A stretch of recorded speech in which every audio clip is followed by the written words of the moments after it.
Bactria, 329 before Christ. A man is dragged through the dusty streets of a conquered city. His hands are tied behind his back, his face swollen and streaked with dried blood after days of relentless torture. The locals line the road, some curious, others jeering. This man is Bessis, once one of the most powerful satraps of the Persian Empire. A man who commanded entire provinces, ruled over millions, and even dared to crown himself the rightful heir to King Darius III after killing him in cold blood. But today, under direct orders from Alexander the Great, Bessis is about to face one of the most feared punishments in the ancient world. Impalement. A slow, agonizing death that could stretch on for days. The obvious question is, how does someone fall this far? How does a man who stood at the very top of Persian nobility end up condemned to the most humiliating execution the ancient world could offer? To answer that, we have to go back to 336 before Christ, when a young and ambitious king named Alexander began his legendary campaign against the Persian Empire. At just 20 years old, Alexander had already consolidated power in Greece and built a reputation as a brilliant military mind. Now he was marching east with an army of roughly 35,000 men, determined to topple the largest and wealthiest empire the world had ever seen. Bessis' full name, Artaxerxes Bessis, was one of the top-ranking men in Persia at the time. As satrap of Bactria, he governed a vast and strategically important region that covered parts of modern Afghanistan, Uzbekistan, and Tajikistan. It wasn't just land, it was influence, money, and soldiers. His position made him one of the most influential nobles in the Persian court, a man used to luxury and unquestioned authority. By the time Alexander's campaign began, Bessis was about 40 years old.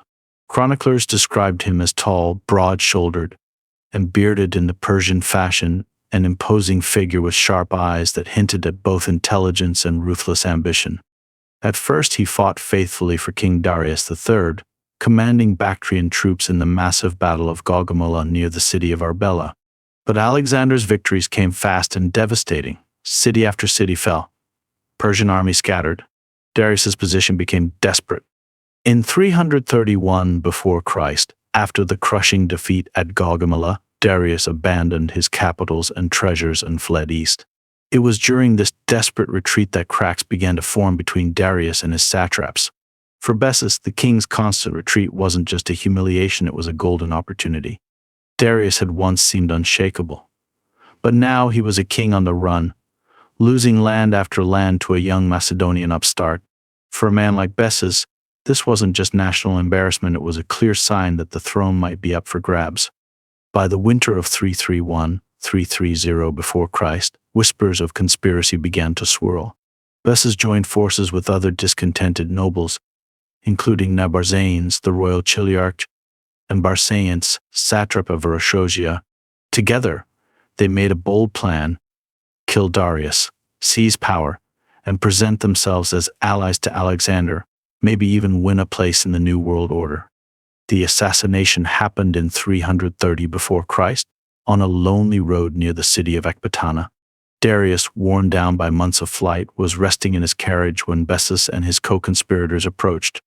Some accounts claim they first urged him to surrender to Alexander. But when Darius refused, they stabbed him and left him to die. The king bled out slowly, cursing his killers with his last breaths. Bessis wasted no time. He proclaimed himself King of Kings, taking the royal name Artaxerxes V. He ordered the remaining Persian troops to swear loyalty to him and had Darius's head preserved in salt. This, he believed, would be his grand gift to Alexander, a peace offering to secure his place as a loyal vassal. It was a fatal miscalculation. When Bessis's envoys arrived at Alexander's camp with the box containing Darius's severed head, the young Macedonian didn't see a gift, he saw a disgusting act of treachery.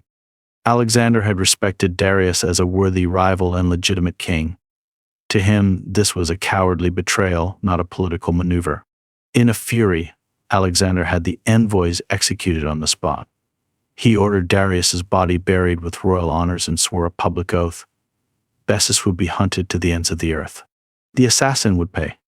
And just like that, Bessis went from a man with dreams of ruling Persia to the most wanted fugitive in the known world. Alexander paused his other campaigns, diverting resources and manpower to one single goal: capture Bessis. Bessis fled to his homeland in Bactria, counting on the mountains, his local allies, and his still formidable army to protect him. For months, in 330 and 329 before Christ, he fought back with guerrilla tactics, hit and run raids, ambushes, and retreats into terrain the Macedonians found nearly impossible to navigate. At first it worked. Alexander's army struggled against the harsh landscape and elusive enemy, but Alexander was relentless. He sent spies into the villages, paid huge rewards for information, and destroyed any settlement that dared to shelter Bessis. One by one, Bessis's allies abandoned him. The final betrayal came from Spitamen, a noble who had stood by Bessis longer than most. During a banquet, Spitamenes drugged Bessis's drink and had him bound, delivering him to Alexander in exchange for amnesty. When they met face to face, the tension was palpable. Alexander, now 27 and a battle-hardened conqueror, stared at the man who had defied him for years. Bessis, still proud despite his chains, claimed he had only acted to save Persia from humiliation. Alexander listened in silence, then gave the order, "Live Impalement." It was a punishment common in that region but considered barbaric by the Greeks. The process was simple in theory and horrifying in practice: drive a sharpened stake through the victim's body and leave them to die slowly, sometimes over several days. Alexander wanted this execution to be a lesson to everyone in the region: betray your king, and this will be your fate. The next morning, the Macedonian camp was alive with anticipation. Word had spread quickly: Bessis, the betrayer of Darius, was going to be executed in full view of the army and the local population. The site chosen was a hill just outside the camp, visible from miles away. This wasn't just an execution, it was theater. Every soldier, every villager, every traveler passing through would see it. Alexander wanted the message carved deep into the minds of anyone who might even think of rebelling against him. Bessis was led out under heavy guard. Days of captivity and interrogation had left him weak. His once proud bearing was gone, replaced by the slow, stumbling gait of a man who knew his fate was sealed. His clothes were torn, his beard matted, his face pale from exhaustion. Waiting for him was the instrument of his death, a thick, sharpened wooden stake, polished smooth except for the cruel point at the top. Several executioners stood nearby, experienced men who knew how to prolong the agony for as long as possible. Alexander himself arrived, mounted on horseback, wearing his armor but no helmet. He dismounted and stood before the crowd. Silence fell. In a deep, steady voice, he addressed the assembled thousands. He reminded them of Darius's dignity in defeat and his refusal to bow to a conqueror. He spoke of how enemies, even in war, deserved the chance to die with honor. Then he turned to Bessis, naming him not as a satrap, not as a noble, but as a traitor. He told the crowd that betrayal of one's king was a crime against the gods themselves, and that Bessis's death would be the price for his disloyalty. The crowd murmured. Some nodded in agreement. Others looked away, unable to imagine what was coming. At midday, the execution began. Bessis was stripped to the waist and forced toward the stake. The executioners worked quickly but methodically, binding his hands and feet to keep him from thrashing. Then came the moment everyone dreaded. The stake was driven through his body from below, the sharp point piercing flesh and muscle, forcing its way upward. The goal was not to kill quickly, but to position it so no vital organs were struck immediately. That way, the victim could survive for hours, sometimes days, fully conscious. Bessis screamed at first, a raw, primal sound that echoed across the hill. Some in the crowd winced. Others stared unflinching. Once the stake was in place, he was hoisted upright.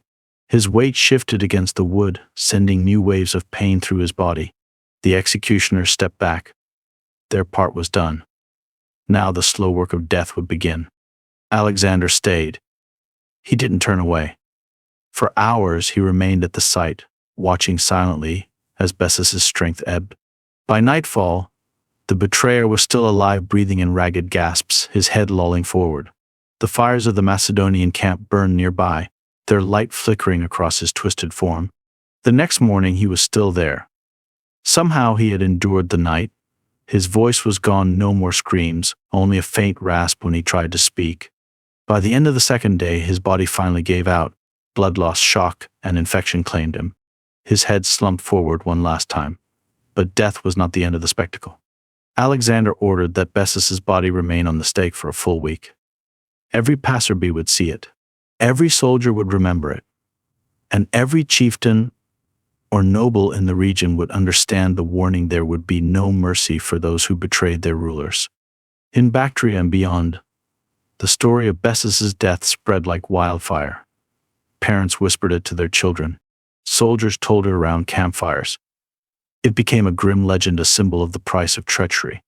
But while the execution was a clear message to others, it also changed Alexander himself. Ancient historians wrote that after this moment, the great conqueror became more suspicious, more ruthless, and more willing to use fear as a weapon. If once he had been a young king eager to win loyalty through glory and charisma, he was now a hardened ruler who had seen the power of terror. And terror, at least in the short term, worked. Yet in the long run, it didn't give him the peace he might have hoped for. In the weeks after Bessis's death, Alexander's army moved deeper into Central Asia. The mountains, the heat, the endless miles, they didn't slow him. But something had shifted in the man himself. The hunt for Bessis had been personal. It wasn't about strategy or territory, it was about avenging a man he considered a fellow king. Now that vengeance was complete, the victory felt empty. The Impalement had sent shockwaves through the region. Local rulers who had once considered resisting thought twice. Tribes that had been on the fence quickly sent envoys pledging loyalty. For the moment, fear kept the peace. But fear has limits. In the years that followed, Alexander would face more uprisings, more betrayals. Each time, the punishments grew harsher: executions, mass deportations, public humiliations. It was as if the spectacle of Bessis's death had unlocked a darker side of him, one that saw cruelty as a necessary tool of empire. Alexander's military genius is rightly celebrated in history, but episodes like this remind us that greatness often came wrapped in cruelty. His victories were legendary, but so were the punishments he dealt to those who defied him. Bessis's execution wasn't just the settling of a personal score. It was an act designed to echo through time, to remind both friend and foe that Alexander's reach was long, his memory sharp, and his wrath unforgiving. In the ancient world, that message mattered as much as any battlefield victory. And so, in the dusty hills of Bactria, with the sun beating down and the stake rising above the crowd, a chapter in history closed. A man who dreamed of wearing the crown died in agony, and a conqueror who already wore it revealed the steel and the darkness at his core. Bessis's story is a warning as old as civilization itself. In the struggle for power, ambition can raise you high, but in the eyes of a king, betrayal will always drag you down to the very bottom, sometimes quite literally.